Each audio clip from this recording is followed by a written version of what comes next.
लेकिन एकमात्र ऐसा संगठन जो संपूर्ण संसार के कल्याण की बात करता है वह है आर्य समाज। आर्य समाज के संस्थापक महर्षि स्वामी दयानंद सरस्वती जी आर्य समाज के छठे नियम में कहते हैं, संसार का उपकार करना इस समाज का मुख्य उद्देश्य है, अर्थात शारीरिक, आत्मिक और सामाजिक उन्नति करना।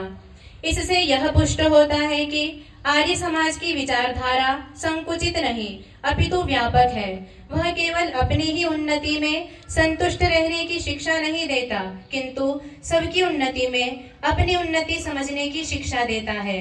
तो आइए आर्य समाज के 150वें स्थापना दिवस तथा आर्य समाज के संस्थापक महर्षि स्वामी दयानंद सरस्वती जी के 200वीं जन्म जयंती एवं दर्शन योग महाविद्यालय के 39वें वार्षिकोत्सव तथा आर्यवन आर्ष कन्या गुरुकुल के 9वें वार्षिकोत्सव के उपलक्ष्य पर आर्य समाज के महत्ता का वर्णन करने वाली एक कविता का श्रवण करते हैं।